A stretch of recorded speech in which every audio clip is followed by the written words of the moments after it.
black folks got to come from black folks because we have a two-party system, which is basically a two-party capitalist system.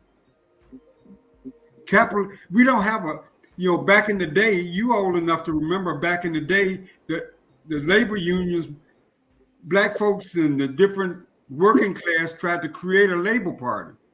But the Labor Party co-opted with these political parties, so they don't really represent the common person. Why do you think there is a permanent underclass in our black communities?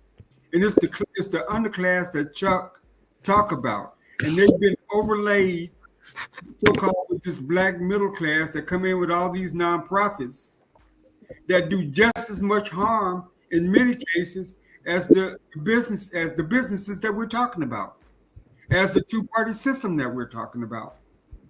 So I think we got to have a solution. I think that solution got to come from us. Just you can go all the way back to the Civil War, brother.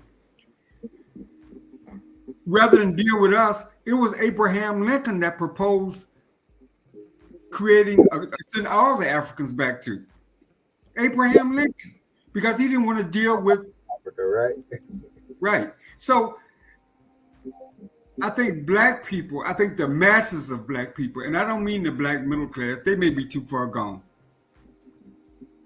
I think the masses of people got to come together, and Chuck may be the beginning of that. Let me correct myself. His independent black voters may be the avenue to educate that population. Because you got... That's right. So it may be, maybe we're not listening. That may be the vehicle to get to the people that need to hear what we got, what needs to be said.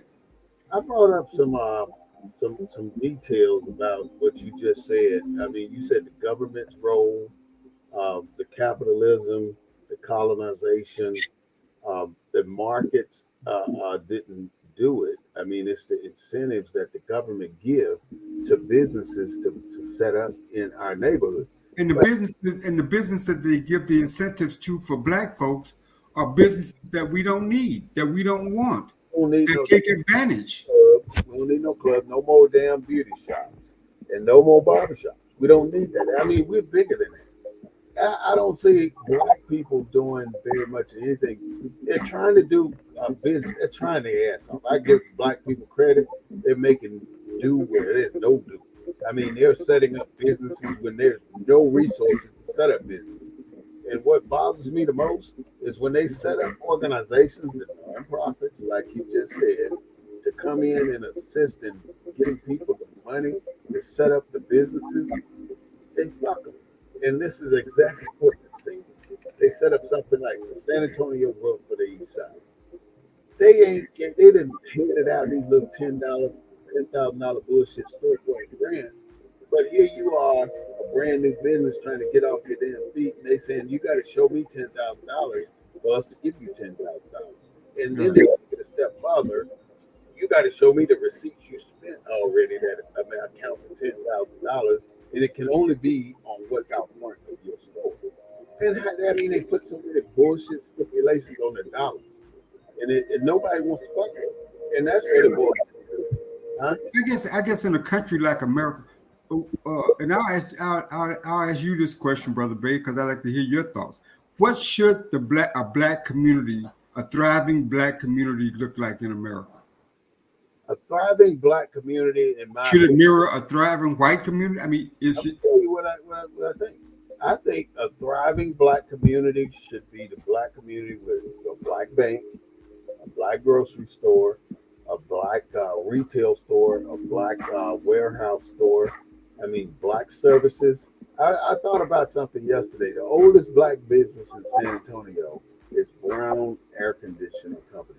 There's no other, and they are 100% black and black owned. And there is no other business here that can say that they own everything under their umbrella. No other. It's just like in Houston or Dallas. When you look at the black-owned businesses, whether they are insurance companies or what have you, they are just proxies for major white institutions. So that money, even though it's got a black storefront and a black person selling you the insurance, they're selling you white institutions. All right, They're so selling you Allstate and all the. You understand? These are not black insurance companies. you set up. Let's say you want to set up something personal for yourself, right? And the first time you did it, let's say the first time you bought a car. First time you bought a car, you said, "Well, I'm gonna go ahead and I'm gonna buy this car," and you bought the car, and they charge you like 29% interest, and they charge you $1,000 a month payment, insurance, life, astronomical, and all that bullshit. All of this came with that $3,000 car that you bought 35, 40 years ago. So it ended up costing you $10,000 for a $3,000 car. But my point is, you don't make that same mistake again, because what's going to happen next is you're going to scrutinize every step of the way. Now, reverse that entire thought. Clinton, Mississippi, Tulsa, Oklahoma, Chicago, all these different places where they burn these black communities down to the ground. What America has done, and this is because the government had a role in it, what they have done, they made damn sure, well, we ain't gonna let these niggas get another Tulsa. We're not gonna let these niggas get another suburb of Chicago. We're not gonna let them get another Clinton. We burned that shit down the first time, so now we put rules and shit in place so they can never get back to that level. So every single black community in America right now suffers because the government's role has been to not allow them to get to that level of proficiency. No community has what we just mentioned: grocery store, hospital, bank. None of that. None of that retail store, service stores. We don't have that in any place in America. Unless the only way we're gonna get that is if we build it ourselves. Right now, it doesn't exist. Nowhere. Can you think of anywhere it exists? Not even Monroe. Well, there's a couple. I mean, there are some black-owned banks. Huh? You know, there are black-owned banks, like Unity National Bank here in Houston. But not in our community. Yes, there's a Unity Bank in Third Ward, and then there's a Unity Bank. In fact, I got my account set up through Unity Bank in Missouri City. So, but I get your point. My point is, I guess the point is about, it's like what I try to tell you all in San Antonio about the devaluation of the black community, the stock value of the black community. When they build low income tax credit and they cite it, their citing policy is to put it in majority black and brown communities, a majority black communities, if you will, and they turn it, like in cases, they turn it into black and brown communities because it's basically public housing. When they target certain communities, and then you wonder why the type of businesses that black communities don't come without being incentivized. Like I bet you in San Antonio, you got a service station on every corner in the black community. I know it is here. I mean, I leave my house and drive down, going from east to west, and before I can get to the next city, there's got to be 20 service stations. And all of them are being profitable, right? Well, they wouldn't if they have to be if they're in business, but they're not in profit selling gas. They're not just selling gas. They're selling all the commercial, all them the black community products that you talked about, where one store would be this and one store they've got all that under one roof. You get milk, you can get bread, you can get everything. It's your grocery store. Everything you need at a quick stop. And gambling. Cities and communities, people buy groceries. You're saturated with. I mean, they got probably more of those gambling things in the per capita than probably any other communities in whatever town you happen to be in Texas. I guess what I'm saying about the problem, Brother Bay. Hello. Yeah, I can hear you. Can you? I don't know. I guess that's what I'm saying about the problems. I mean, I think, like I said, Chuck may have a solution. I think a black state. I think I think that a black party, because like I said, we don't have a labor party. We don't have anything that addresses the needs of the people at the so-called bottom of the well, the minimum wage worker. There, neither party addresses their concern. Wage work. And the minimum wage workers in the communities that the minimum wage people live. These are the communities that are the predatory communities. Why I do mean, you, why do you think the minimum wage people have no representation? well, I think it's just the nature. I think it's the nature of our two-party political system. It's a capitalist system, so capital controls both parties.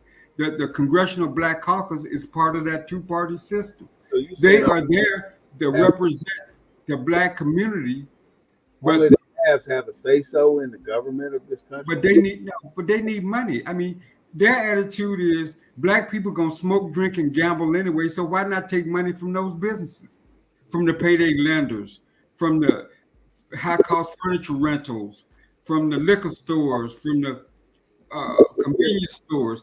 All those industries have lobbying groups. But it ain't their issue though. They are not the reason these people are successful. The And reason that's the reason why. successful is because of our people. We're continually dumping our monies into these facilities, into these liquor stores, into these quick stops, into these cigarette stores, into these high. I mean, we pay. I mean, in San Antonio, the average price of gas, in my opinion, is $2.89. But on the east side down there, where There's a premium. There's a black premium on these service stations in black community. You know they put a dollar hold on your accounts when you use your credit card. They put a hold.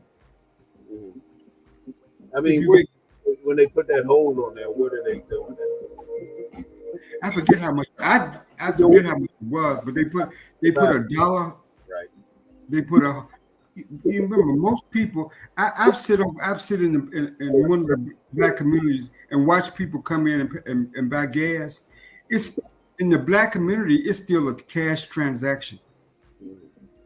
Very seldom do you see people using their debit card or their credit card. What In the it hood. comes down to is the money that we put into these stores is the problem. If we could control our spending on another level, then we could really put these people in a perspective where we can get what we want. But if we never control our spending in these places, like these liquor stores, these corner stores, if we never set the standard on how we gonna control this shit, then we ain't never gonna get out of this cycle of poverty that we're in. And we ain't never gonna own. But you got to understand, it's the political leaders that negotiate the deals with these entities that put this negative stuff in the black community. It's the political representatives that negotiate the deals, that sign off on the deals, that encourage the kind of development that the people say they don't want. They have to agree to it. They have to sign off on it. And when you have no representation, then Well, what do you call no representation? no They look like you. If they look like you, that's your representation. interest in government. Because if you don't have the representation in government, you're not going to get the results. Yeah, but Brother Bate, I guess what I'm saying is we have representation that look like us. Just because you're talking about a black person, I'm not talking about a black person.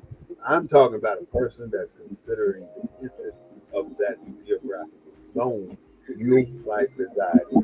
Well, the question becomes, why don't more people? If they don't care about that area, if that person are in for themselves, they are not going to look out for the interest of that area. But you got to look at the history, and you got to look at the political class in this country. The political class in the black community is the same political class in the white community. It's upper middle class for the 90% of the people that run for office. of a certain class. They're not the people that Chuck talks about. So They're the people that got the ability. seen over the 20 They're the people that got the especially in the black community. I'm reading this book right now, and it's why black people are Democrats. Mhm. It's because and somebody black must have told Joe Biden to say if you don't vote for me, you ain't black. Black. Because black people feel that way. I'm reading this book right now That's where yeah. if you don't vote Democrat, like you ain't black. That's black people feel that way. And if you don't vote Democrat, you ain't black. So That's prevalent in the black community. Clark, Biden got that from some black. He heard that from some black person or some black advisor told him to say that. and some other folks, I said, hey, I'm voting for Trump. I don't give a damn what y'all say. And man, you should have seen and heard the kickback that I received. Just because I'm voting for Trump. But if Trump's the only Republican representative, you know, who else I'm gonna vote for? If I'm voting for somebody. But Trump ain't never said, if you don't vote for me, you ain't black. I'm saying that a black political advisor gave that line to Biden because that is exactly the attitude in the black community. You can't even have a discussion about, you can't even have a discussion about black politics in the black community. Biden is going to support Israel because Israel just, not Israel, I mean, Iran just attacked Israel. So Biden is going to support Israel and attack Iran for what they have done. But see, we don't need to be getting in that bullshit, but watch what happens. They pulling us into this world war, and it's going to be a fight all over the place. If we go in and mess with Iran, North Korea going to South Korea, China going to the what's that little island over there? They're going to take that little island. It's going to be a fight every damn way. And it's going to eventually be World War III. But back to this money thing, I want to go a step further, a little bit deeper into this, Clark. Now, I'm sure you've seen The Godfather. The Godfather was about a family of mafia type people who control the flow of money in their communities. And what I have seen in our community is that we have mafioso type organizations setting in great positions to control the flow of money in our communities. And there's no concern about you being in poverty.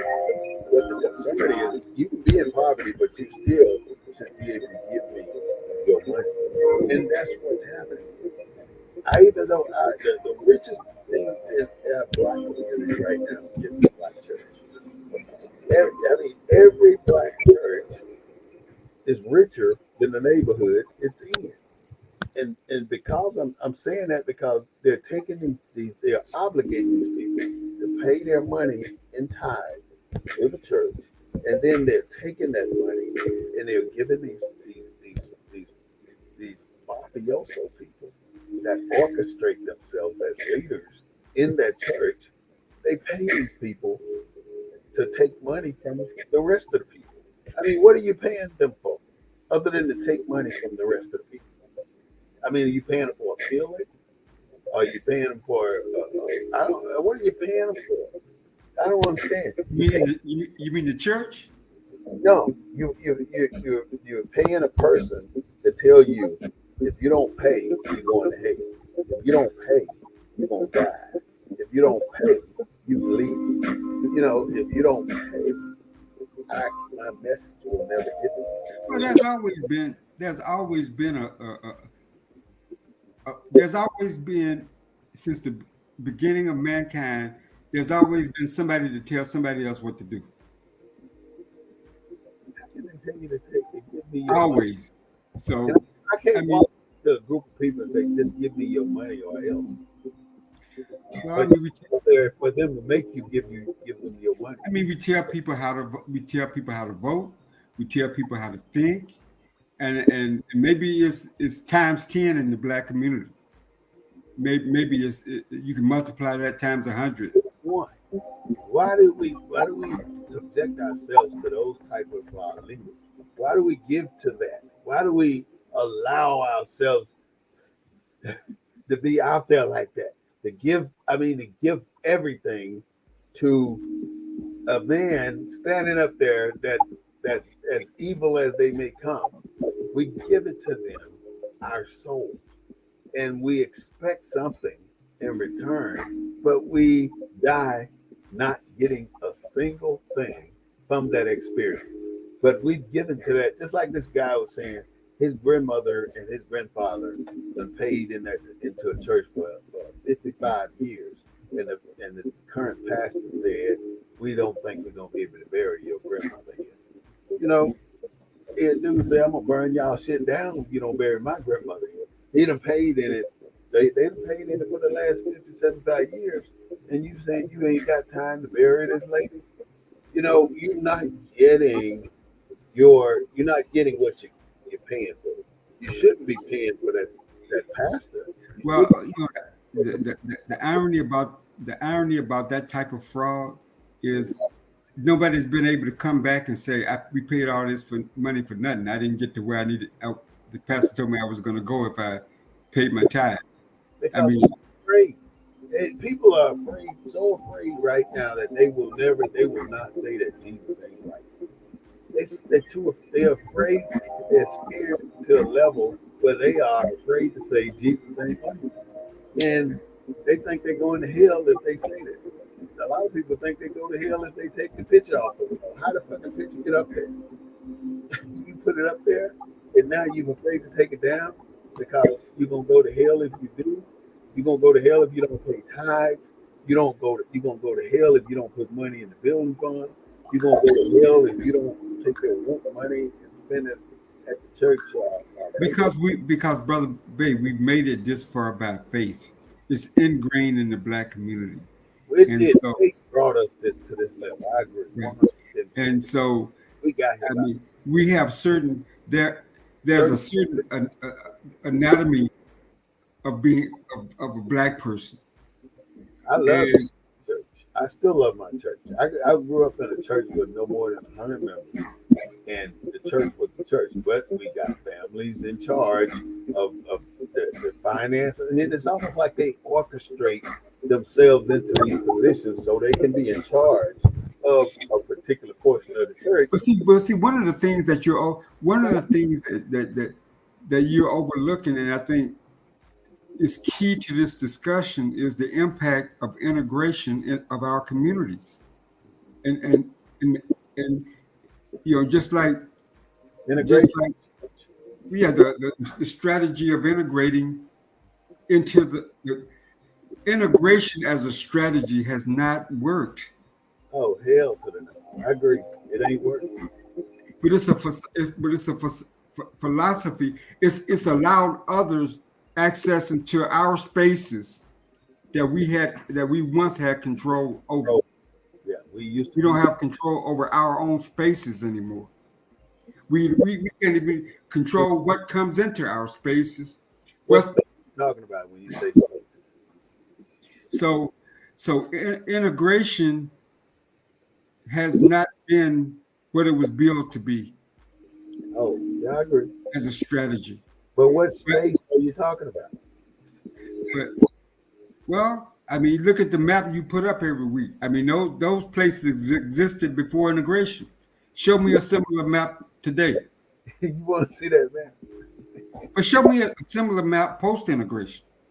It's the same. I mean, it ain't no different there. Where you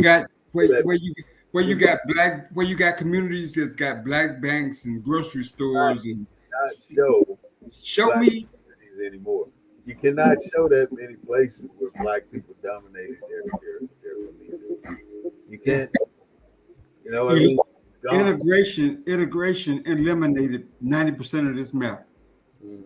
And like I was saying, when they learn how to get rid of them, they're not gonna let it come back. They figured out a way to not allow Black people to get back in charge of their own neighborhood, and it's working. But yet we are so gullible. We don't understand that we're feeding the monster. We feed the monster every single day and expect the monster not to devour us. That's the irony of what's happening here. We're feeding that monster, but we won't stop feeding the monster that's eating our ass up and down to one side. But I'm sure when Bill Clinton came up with the new market tax credits, that was black folks at the table. I'm sure when Trump came up with the opportunity zone plan, there was black input and black folks at the table. So I guess what I'm saying is, I guess what I'm saying is until the people that Chuck talks about have a place at the table in this society, It does. I don't see that map ever coming back. I don't see any. It's not going to change no time soon because the leaders that we may deploy to bring us back to the table are the very leaders that will be sold out within a year of progress. Once they start to see the progress of a situation they gave us an opportunity to move forward, then they're going to buy those leaders out. Just like I see several initiatives take off here in San Antonio. Like I keep talking about San Antonio growth for the East Side. That entire process was supposed to help black business thrive neighborhood. And how are you going to help them? They got to pay more to get money from you than the money you're going to give them, and you're not giving them enough to really make a difference in the damn thing. And you got billions of dollars from the federal government. But see, here's You still have billions of dollars from the federal government because you are not giving it to the people. here's what you're overlooking, though. What's that? Huh? Here's what you're overlooking. When I talk about all this infrastructure in the black community, all these nonprofits, where do you think these nonprofit leaders go when their business is shut down? When They stay. Where do you think they go? Do you think they stay in the black community? All the nonprofit. It's back to what I just said. So I don't see me overlooking it. I see them as when they get money, they go. But what I'm saying, when they shut their doors at 5 o'clock, are they driving right next door? Are they in the black community? Are they shopping at that service station? Are they sending their kids to that bad school? We're saying it in different ways. You're absolutely right. And what I'm saying is right too. They are not part of the problem. They're their solution. They get that money. They're gonna put some of it into what they do, but the majority of those funds are going with them to another community. They don't live where they operate. Even if they live there, they still not gonna put that money back in there. And if they start to report the city on not doing this or not doing that, the city's gonna give them more money to shut the fuck up. And Black America, the black communities of America are no different than African countries. They're places where you go and extract. You don't put in, you take from. And whether it's that's money, trying to change. whatever it is, but you take more out than what you give. Mm-hmm. It's the same thing with what the colonizers did to most of Africa. That they're still doing today. And I mean, we discussing exactly what's wrong, but the objective is to find a solution to move it different. Like and you'll say, just like you say, build a black state. I say boycott one situation at a time, and I think that'll work. Well, that makes. Well, I mean, when you look at people, everything that we're talking about today, Malcolm X talked about. I mean, he was very precise and very accurate in what he was saying to the masses. Agreed. But people like even Adam Clayton Powell. Adam Clayton Powell suggested that we have an independent party within the two-party system, meaning that all blacks, all blacks, go, whether it's the Democratic Party, the Republican Party, or whatever, all blacks would go and be a part of those parties. Instead of just being like we are now, where the majority of blacks are with one party. But we ain't never gonna get all the blacks to be in one party because they're not gonna all agree to be in one party. They're gonna be all over the place. Black people have no commitment to one thing. White people, do. No, Mexican, because no, black, because most of our black leaders are part of that one party system, the Democratic Party. I mean, any majority black community is going to have a black representative. not They question. set it up that way. Any name a majority black district. Let's say congressional district. Name one black majority congressional district that's other than Democratic. Now, you solve that problem. Solve that problem. Name one black There's only one. majority district that's anything other than Democratic. We're not gonna change anything from Because you're not gonna because black folks associate their blackness with being Democratic. How crazy is that? I mean, we have. How can you gauge where you're gonna go in the future? I mean, if you don't know where you are or what's your foundation, you can't build on something when you don't have a foundation. And that is the issue. If we would set our foundation as a people, we can move forward. But if we building shit all over the place, but we never build that foundation. So every single thing we build is destroyed or it crumbles because we do not have. But Brother Bay, we've never had the power to build the foundation. You're right. Somebody else has always built the foundation for us. We've Well, never built, and that's why I really believe in this. And I won't see it in my lifetime, but I think, and I don't think it's beyond the. I mean, in a political country like America, I don't see nothing wrong with a state being majority black. Me either. I don't even. I support that idea. But who gonna give us the power? Well, I mean, that's the big question. Nobody. Let's look at somebody that made a difference here. Who gave them the power? I'll give you a good example, and it's crazy to me. I don't understand this. The Jackson, Mississippi airport is in Rankin County. Medgar Evers Airport. Medgar Evers Airport is in Rankin County. And that political body in Rankin County don't get along with Jackson's mayor. Jackson controls the airport. Chokeway. But Jackson can't even put up bus stations or anything in that county.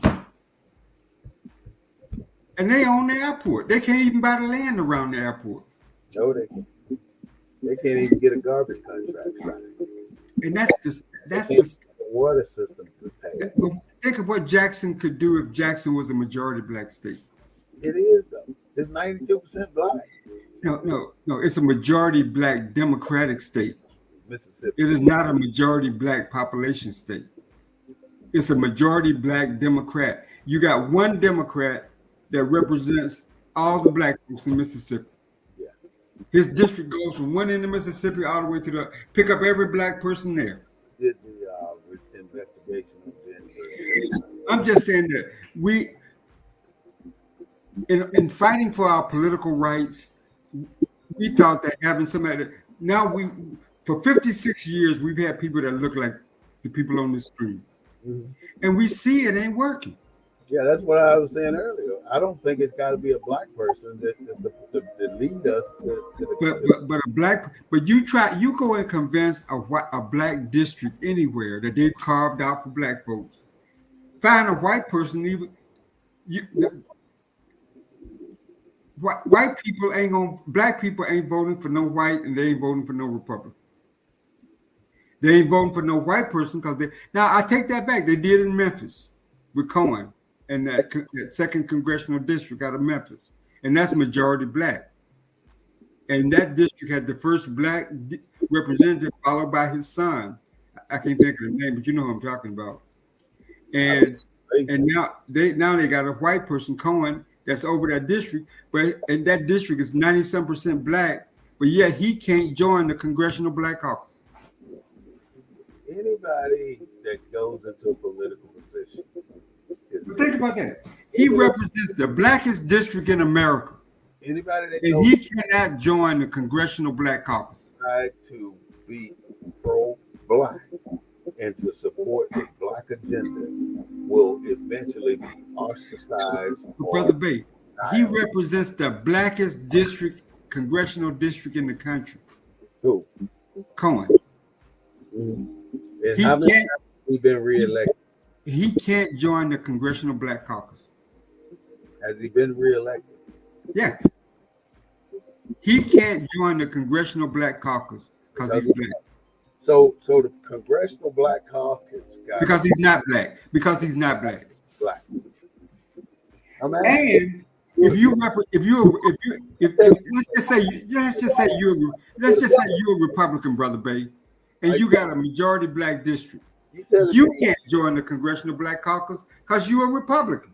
You telling me a white man can't join the Congressional Black Caucus Because he's white. Is that's fact? That's a fact.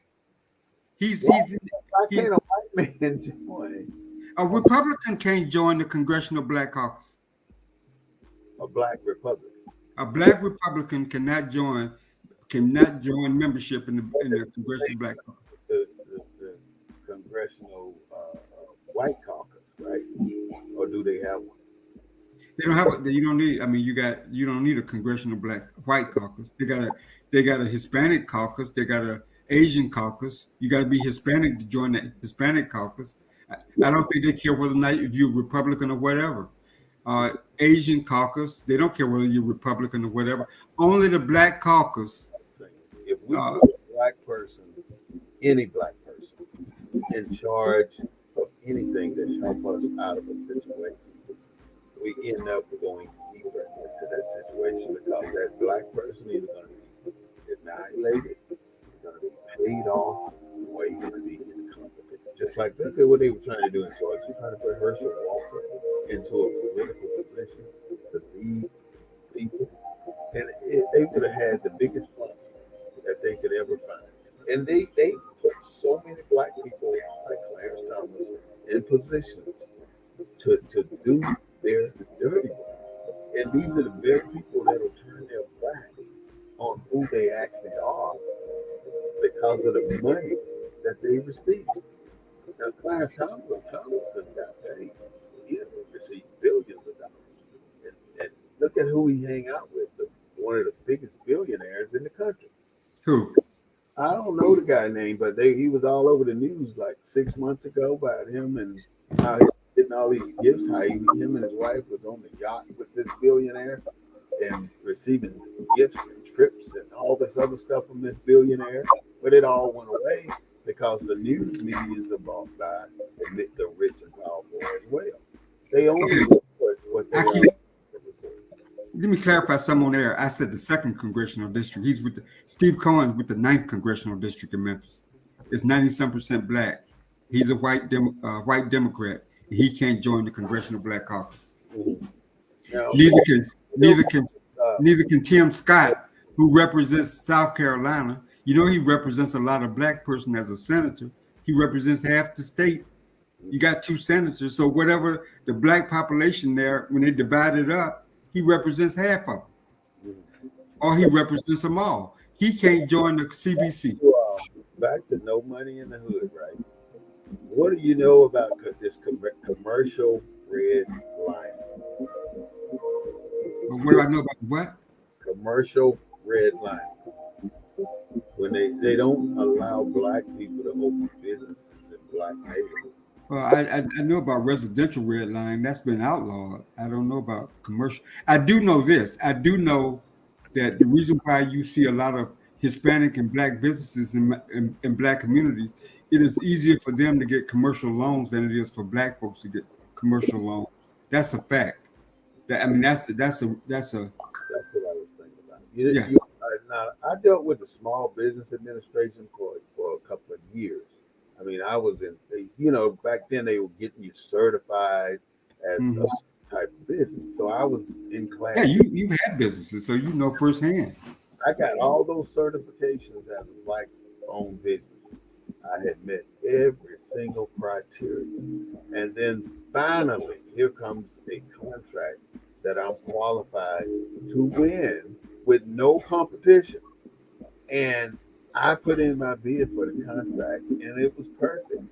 And guess what they did? They ended up awarding the person that worked for the Small Business Administrator the contract.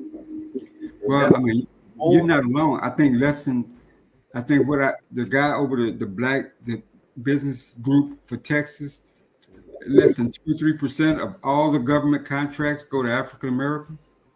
Yeah, that's and African Americans make up 13% of Texas population. And we're in single digits in terms of the number of business opportunities. I mean, In some way, in front we have of city committee, and they tell you that the reason why they don't give blacks contract. Have you ever heard them give you an answer to that? what? I had the city of San Antonio. We were in a meeting with about 200 people in the audience. The San Antonio Commission or the panel said that they don't give black people contracts because there's always a problem with their paperwork. And that was a blatant. Well, I mean, I've heard all kind of excuses. I've heard excuses that black folks cannot get the right kind of insurance. Black paperwork, yeah. I heard them say it, and it was a lie because there was probably 10 black people in there that own businesses rebutted that statement and said, "Well, I got my paperwork together. I was part of those other groups, other companies that said our paperwork together." And then the next guy stood up and said, "Well, how much performance history do you have?" Well, how I'm gonna have performance history when I just started my business? He said, "Well, we can't give you a contract if you have no performance history." So now if you got performance history, you got all your paperwork together. Well, do you have aggregate insurance for $35 million? Yeah. No, I got it for 25. Well, we can't give you a contract.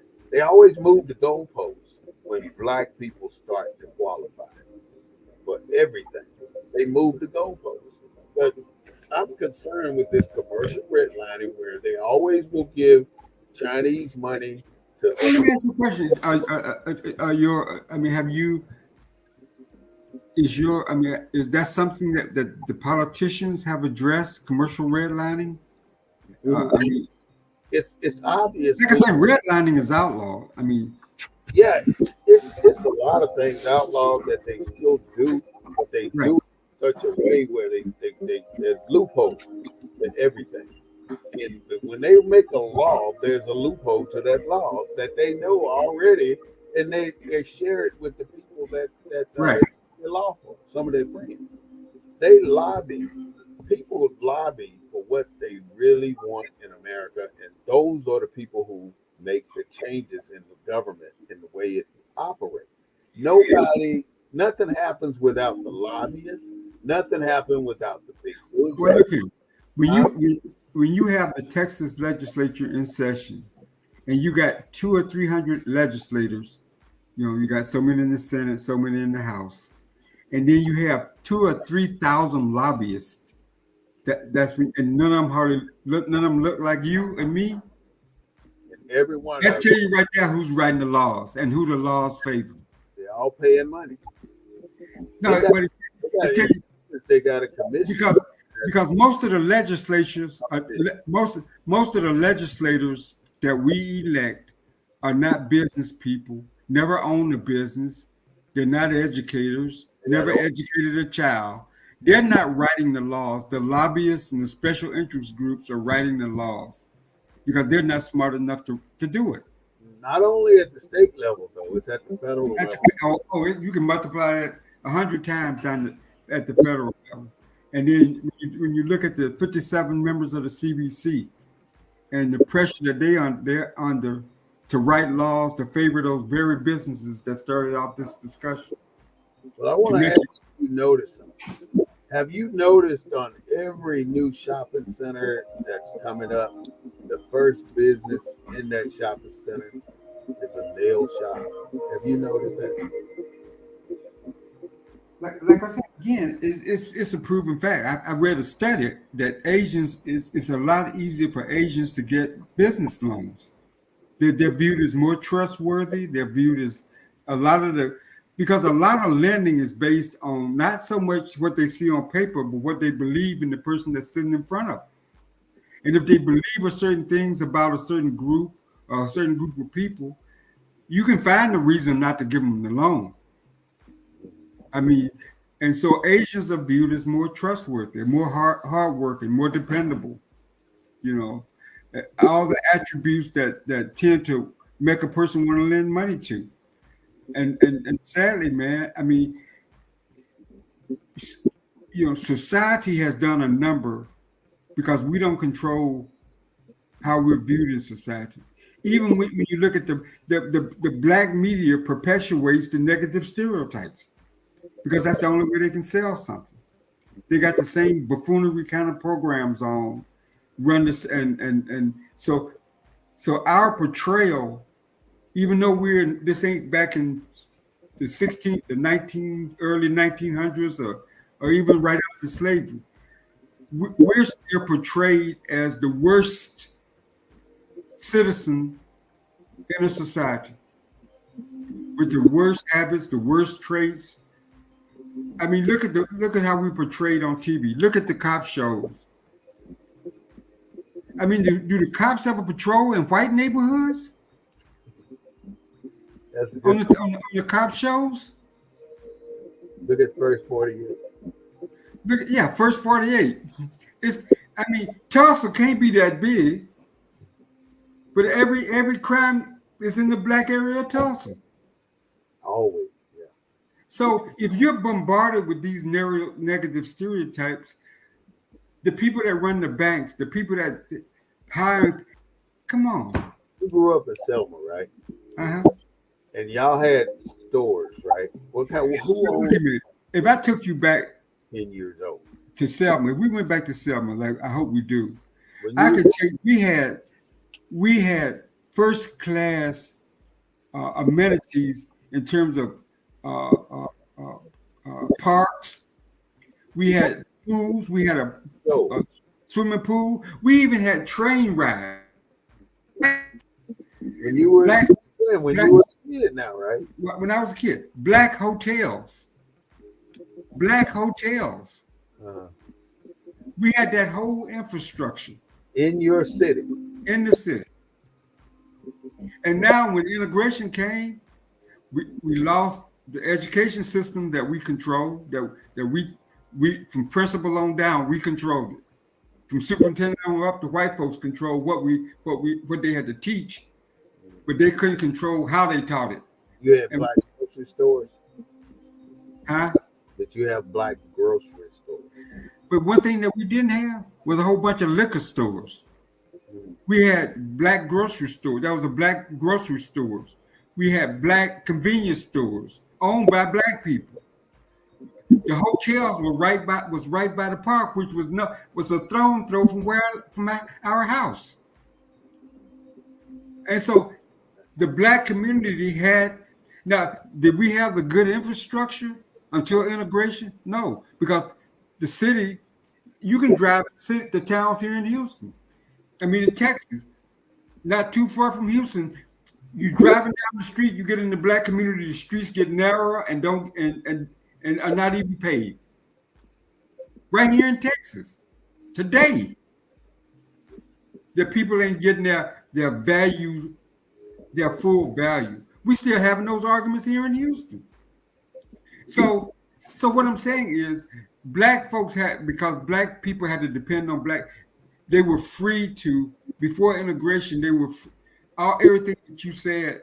Black people, we had it. Black people owned it. That park, black people owned that park. That wasn't a city park. That train that went around that park, black people owned it. Those hotels, black people owned it. A.G. Gaston up in Birmingham, that was a major tourist hotel. It's a museum now. Yeah, that's what I'm asking you. What's different today in all those amenities y'all have? Integration. So, do you still have quite a few black-owned businesses there? Yeah,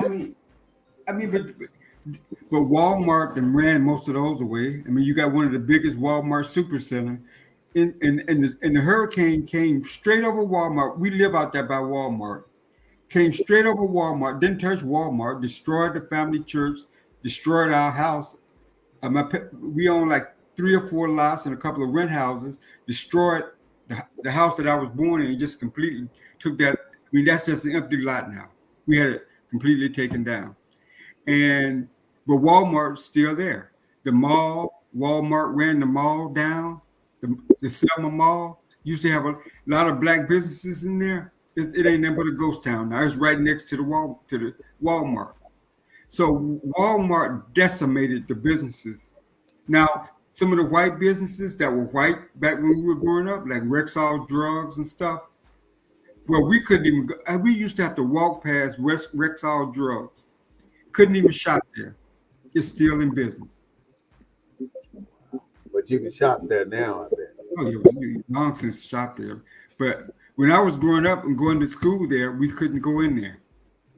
We had But a lot of the businesses downtown are, are still there. Some of the older businesses are still there we had because like Woo, Jim G, Pond, Wayne's.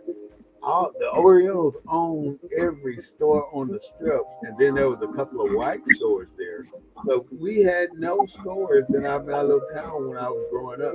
My mom sold stuff out the back door. My grandmother sold stuff out the front door. But we had I don't care. I don't care where you go in this country. I don't care whether it's an isolated town or wherever. Asians find a way to open up businesses in those places. Every little city in the country. Where they find a way. They dominate the nail business. Yeah. The nail shops and stuff. They dominate. And I don't know how many millions of dollars we spend on hair and that kind of stuff, but they dominate the beauty supply business. Dominate. Let me do a quick recap on what we've been talking about. We're talking about no money in the hood, and we've talked about the government's role. We've talked about capitalism. We talked about market does not allow to grow. We talk about investing, incentives. We talked about liquor stores, quick stores, cigarette stores, and even the non-profits that cause issues. The other thing we mentioned was the role of the church, which, in my opinion, I think we have the most powerful foundation of an organization in our community. All we got to do is get that foundation industry to start communicating as one. But they all operate on a separate platform and they go in different directions. If we could get the 300 churches, black churches, to pull together for one day or 1 week and do something together, I think we would have a good thing going. We got Jehovah's Witnesses, Baptists, African Methodists, we got Pentecostal, we got Church of God in Christ, we got Episcopal, we got Lutheran, we got Presbyterian, we got Latter-day Saints, we got Methodists, we got Protestants, and we have Black Catholics. All this stuff that we cannot make operate on one day as one day. It's sad, but that's where we stand here in America. My request, I ask for two things every time we do a show. One is that on June 19th, we don't spend a dollar in America. And two is that the millions of churches that actually it's 32,000 churches in the country, black churches. Out of those 32,000 churches, all I do is ask them to work together one day. Those are my two requests. My fight has a purpose. I'm not in this fight for anything for me. I don't need to grow, but I'm here to put out information with the Black Leaders Network. God, What you got for me over there? I saw you looking for you. No, I was, I, I got this book I had bought a while ago called Black Economics, which basically talks about some of the things was talking about. So I was just kind of looking through it, and there's a portion in the book about the movie Do the Right Thing, where the foreigners have come in and taken over the pizza shop, and you saw the options that the black community had. They could support it, burn it down, or what have you. So, what are you proposing that we do in the black community in terms of those types of businesses? Do we exercise the options like they did and do the right thing and burn it to the ground? Do we protest it? Do we march? I mean, what do we do? We don't do any of that. The only thing black people need to do in 2024 is not spend your money in these places. I Well, that's mean, a boycott. So you calling for a boycott? suffer for a second. We can't go with all these conveniences all the damn time. Suffer for a second. Don't spend your money and buy that bullshit out of these stores. Suffer for a second. Stop buying all this bullshit hair. I mean, if you gonna look like shit without this bullshit hair, then you need to go do something about that. Because if you got to go and pull a man with a weave and a wig and all that other bullshit, and then when he see you looking your rare self, he gonna kick your ass to the curb. So you better get smart and stop buying all that bullshit. That's all I got to say. But I hear what you're saying, man. But that's a myth. That's Now, you got them hair shops and them weave shops and those product shops all over the black community. They're making money. you see the black lady. They ain't there because they're losing money.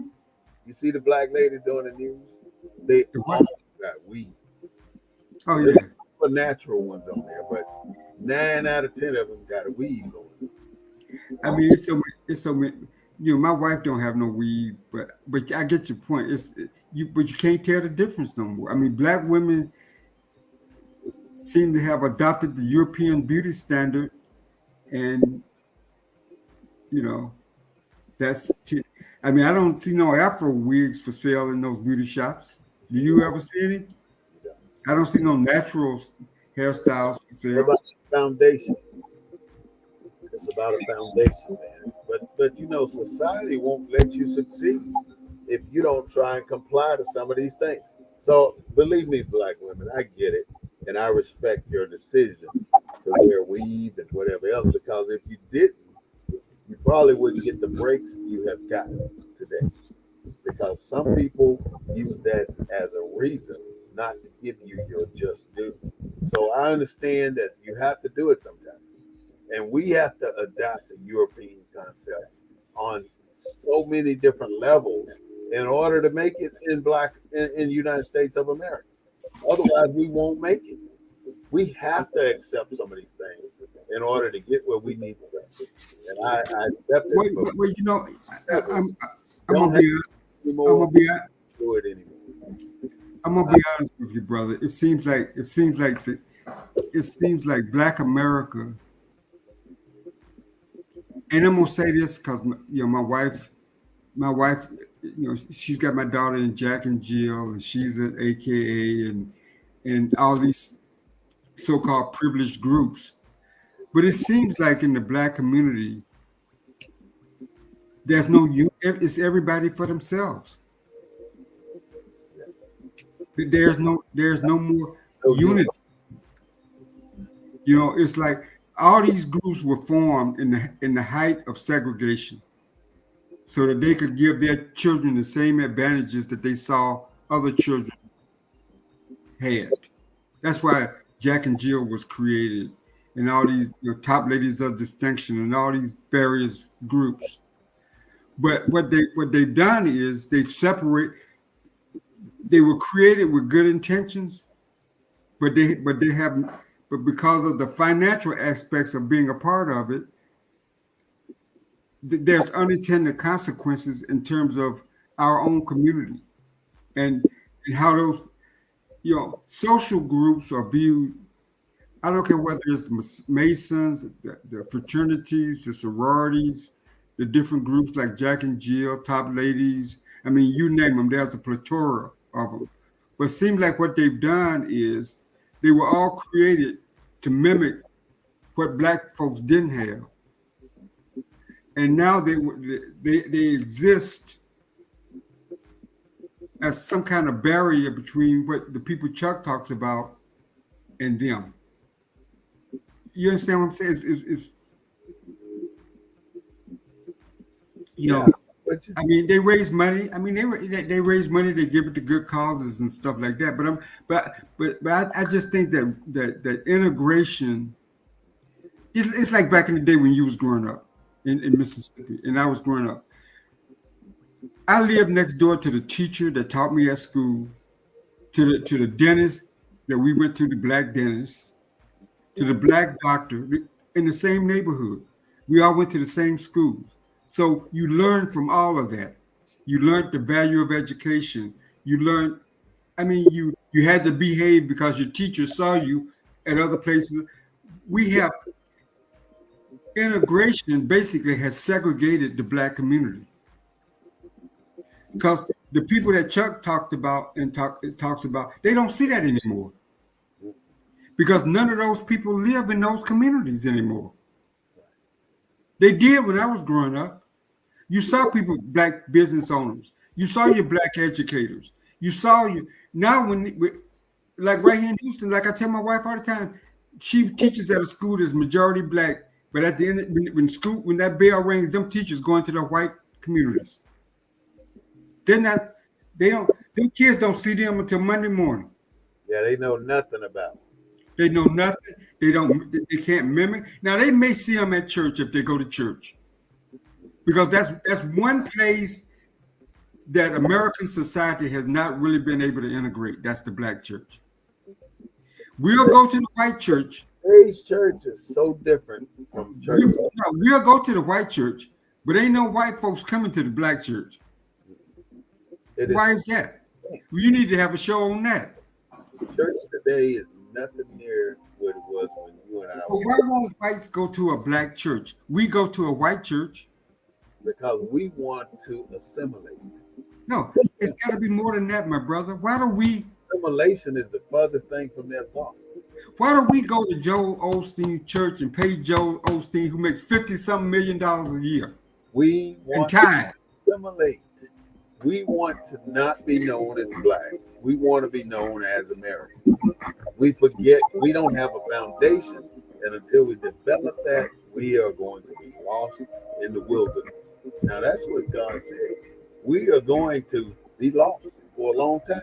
But he also said in I think it's Deuteronomy or something, that we need to come out of slavery and take control of our future. And in order to do that, we got to know our past. We got to know where we come from. Stop thinking that you're just a slave and your history began after the Civil War ended. But how can we do that, my brother, when we have institutions that have been set up by black folks, that's been set up by white folks, that's started by white folks, that's guiding our mindset. All you got to do is believe in yourself. And when people don't come, so are you saying don't join the NAACP, don't join the Urban League? Are you saying disassociate with all those institutions? I'm not saying that. I'm saying do anything you want to do, but learn your history. Know where you came from. Because how many people in Chuck's neighborhood belong to the Urban League? How many people in Chuck's neighborhood belong to the NAACP? They don't have to belong to the NAACP. All they got to do is be curious about who they are and what is their heritage.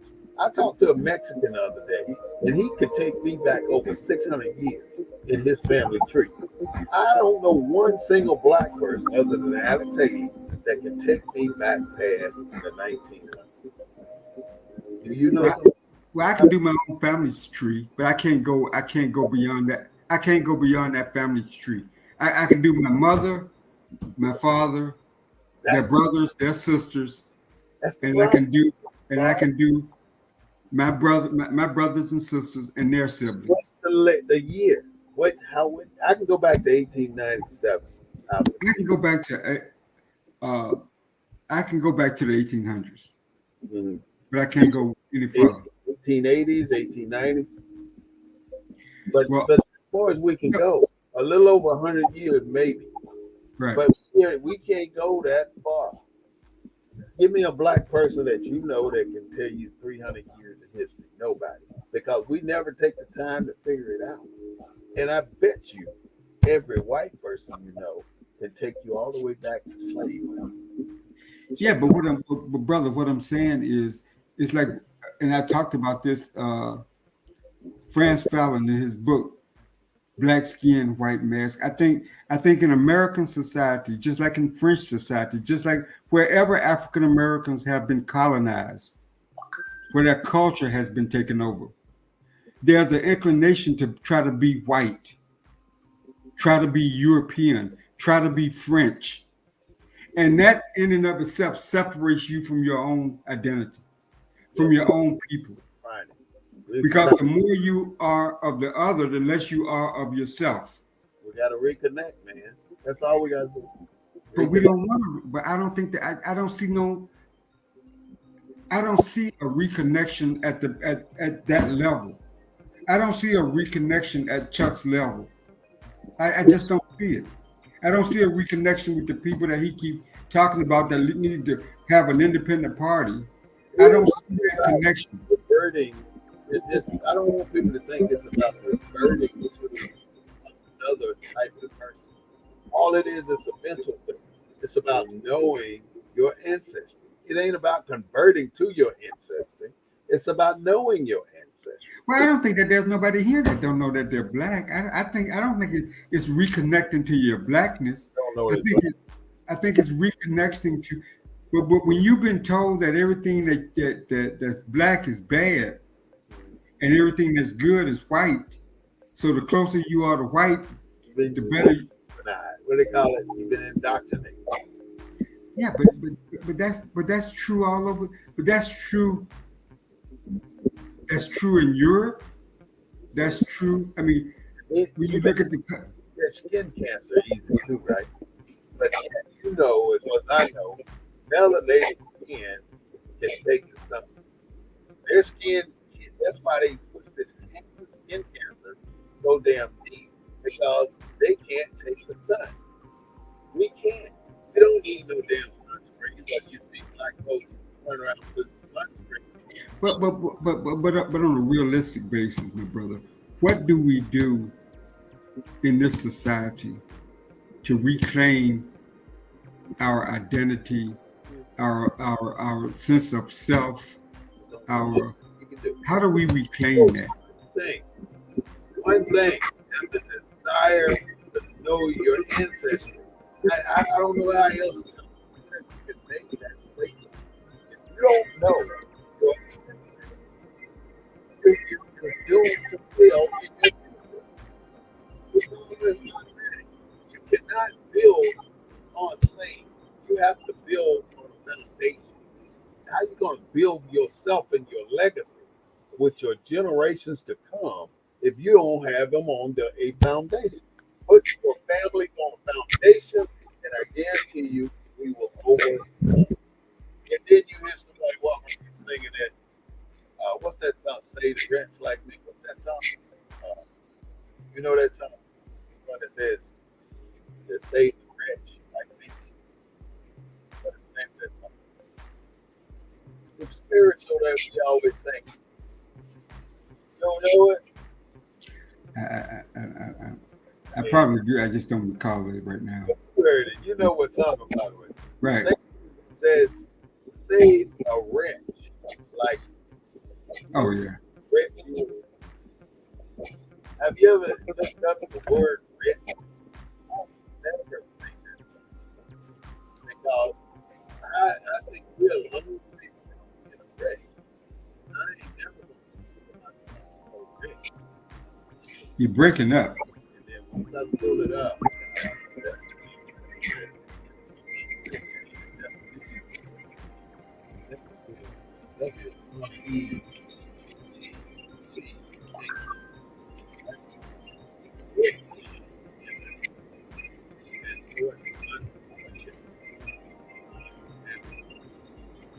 Brother, I can't hear you. You're breaking up. Rich or unhappy person is a wretch. A miserable person. Someone who is miserable and unlucky that you almost have to feel sorry for that person. Right. That's a wretch. So I just wanted to give out that definition. That's just like saying humble. If you don't know the definition of humble, you should, because the definition of humble is just as bad. And I'm going to give that one, and that's going to be the humble. Humble.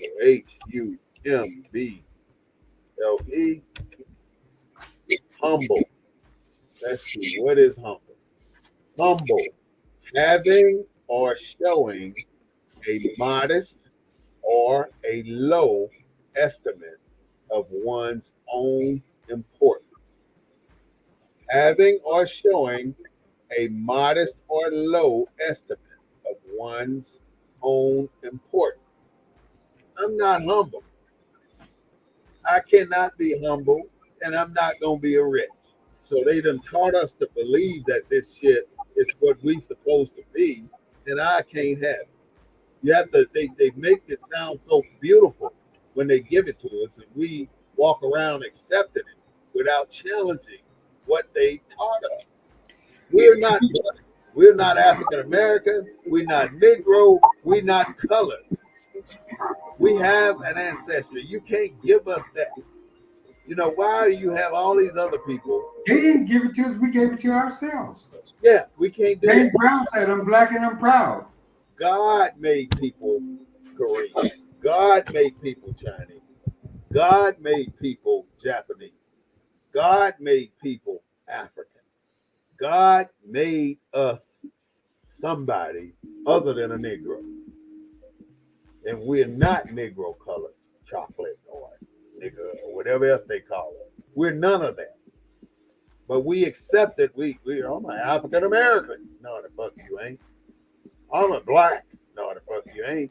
Go to another country, and when they ask you what's your nationality, you're gonna say, well, I'm African American. That ain't no fucking nationality.